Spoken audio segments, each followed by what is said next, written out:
कहते हैं परमात्मा से पूछा किसी ने कि धर अंबर सब जावेंगे और बिनसेंगे कैलाश, एकम एका होएगा तब कहाँ रहे तेरे दास। काल ने ऐसा जुल्म करवा दिया हमारे साथ में कि कबीर भगवान, और कौन सा कबीर, ढाणक और काशी वाला दूल्हा, इसको परमात्मा मानना। इतनी छाती चाहिए आदमी ने, इतना दिल, लेकिन जचा के छोड़ देंगे कबीर ही जगो। तो परमात्मा कहते हैं कह कबीर और सब दुखिया, एक संत सुखी मन जीती हो। संत माने संत सोए जो सीधा चले, सत भक्ति करे, सच्चा नाम जाप करे, वो सारे साधु और संत होते। साध संगत उन्हीं को कहते। तो जो भक्त सच्चा नाम लेके और मेरी शरण में आ जाएगा और इस मन पापी ने रोक ले, यहाँ की बकवादों की इच्छा ना करे, वो ही सुखी होगा। और फिर उसके साथ भगवान हो गया, और जिसके साथ परमात्मा है तो उसको फिर कष्ट कैसा। जैसे दास ने प्रारंभ में कहा सत्संग के कि एक बार आप इस परमात्मा को समर्पित होकर देखो। काल ने ऐसा जुल्म करवा दिया हमारे साथ में कि कबीर भगवान, और कौन सा कबीर, ढाणक और काशी वाला दूल्हा, इसको परमात्मा मानना। इतनी छाती चाहिए आदमी ने, इतना दिल, लेकिन जचा के छोड़ देंगे कबीर ही जगो।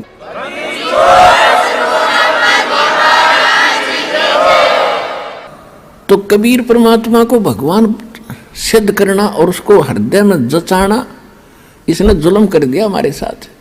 एक 4 ईंट लगा रखी उड़ा कुत्ते मुत्ते, वो भी भगवान है, और सारे भगवान है। जांडी भी भगवान और तुलसी भी भगवान, कबीर भगवान नहीं। अरे फूटे भाग हमारे, ऐसे गुरु मिले हमें। तो अब आपको सतगुरु मिल गए हैं, और सबके अज्ञान की आज धोती सी धोकर धर दी, इनकी पालिश तार दी। सच्चा ज्ञान आपके हृदय में जचा दिया और जच जाएगा। 9 मन सूत उलझिया, ऋषि रहे जख मारे, सतगुरु ऐसा सुलझा दे भाई, उलझे न दूजी बारे।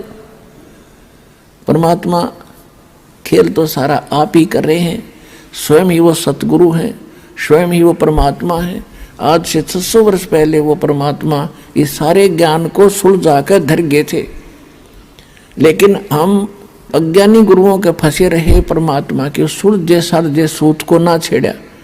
हम वो टूटे फूटे अड़ंगे इकट्ठे करते रहे और उसी को सोचते रहे से हम अपना काम चलाएंगे।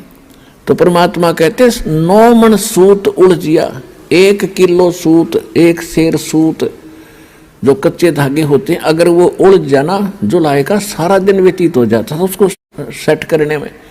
और जब वो टूट जाए, उसमें गांठ पड़े, और गांठ लग गई तो कपड़ा बना कर देते थे, तो वो उलाने देते थे, आधी कीमत देते थे कि इसका 6 तो गांठ लगा दी, इतना हम नहीं देंगे इसके पूरे पैसे। इसलिए दुल्हाओं के सामने वो सूत उलझ जाना सबसे बड़ी समस्या होती थी। उसको सुलझाए बिना वो अपना काम नहीं कर सकता, रोजी रोटी चले नहीं।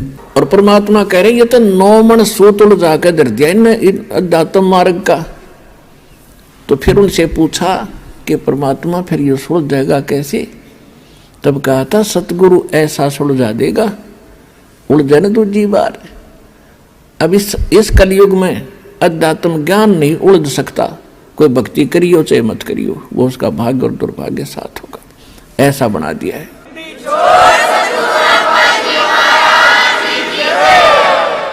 अब इस आत्मा को परमात्मा की तरफ जब से उससे विमुख हुई है, जब से इसका परमात्मा से वियोग हुआ है, उसी दिन से इसने भगवान की आवश्यकता महसूस हो रही है।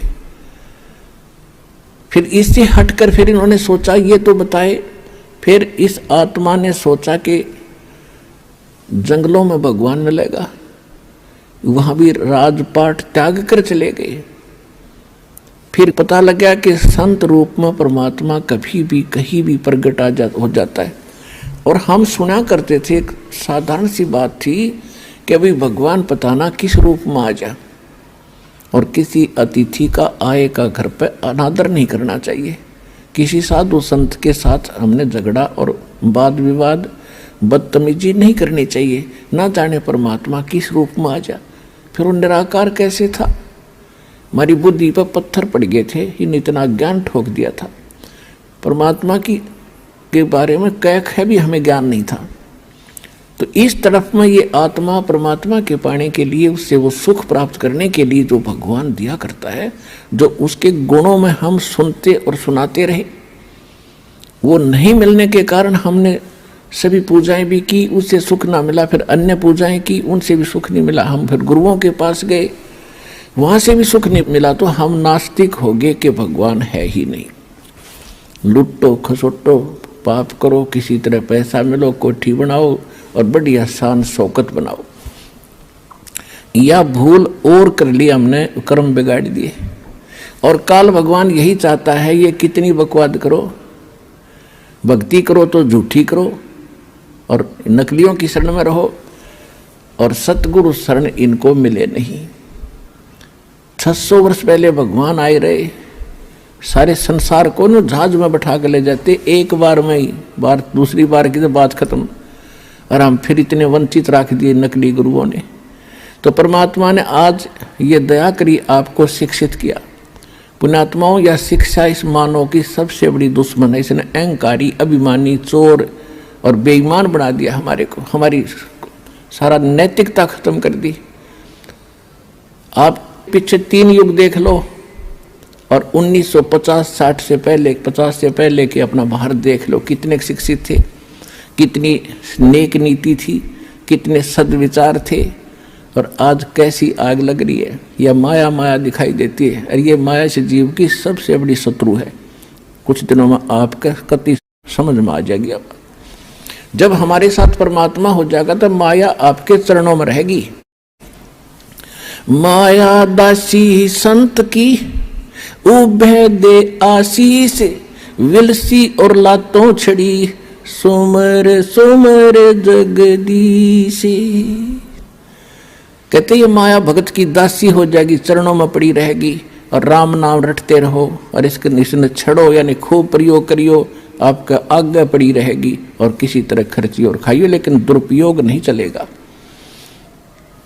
दान करे, आवश्यकता अनुसार प्रयोग करे, बाकी दान करे भगवान के चरणों में ला दे। और किया हुआ दान कभी व्यर्थ नहीं जाता, एक बहुत बड़ा मजबूत जहाज बनता है दान का। गरीबदास जी परमात्मा से प्राप्त ज्ञान को कहते हैं कि धर्म का नाश नहीं होता, चाहे विनाश है तीनों लोकों का नाश हो जाएगा। आपके द्वारा किए गए इस विधिवत पुण्य, शास्त्र अनुकूल, सुपात्र को दिए हुए दान, धर्म और पुण्य किए हुए, ये कभी विनाश में नहीं आते, आपके लिए जहाज बढ़ जाएगा। कहते हैं परमात्मा से पूछा किसी ने कि धर अंबर सब जावेंगे और विनसेंगे कैलाश, एकम एका होवेगा तब कहाँ रहे तेरे दास। धरती अंबर जान दे और विनसन दे कैलाश, एकम एका होण दे मेरे आश्रय रहे मेरे दास। कि मेरे भक्त मेरे द्वारा बताई गई इस विधि और इस धर्म पुण्य के जहाज में बैठ के और ऐसे रहेंगे जैसे नौका जल के ऊपर रहा करती है। ये धर्म के कारण ये विनाश में नहीं आएंगे, चाहे तीनों लोकों का भी नाश बेशक हो जाए। तो इसलिए परमात्मा हमें रह रह कर याद दिलाते हैं कि जैसे द्रौपदी ने एक अंधे महात्मा को, अपनी राजा की लड़की कितना सुंदर साड़ी पहन कर जाती है, नहर पर नहाने गई थी घाट पर, परमात्मा अपने बच्चों को कैसे उभारते हैं। उनको मालूम है इनके ऊपर आने वाले जीवन में कितना कष्ट होगा। उन पुण्यात्माओं के साथ रहते हैं, कोई ना कोई ऐसा छल छिद्र करते हैं, हम समझ भी नहीं पाते, हमारे पुण्य बनवा जाते हैं।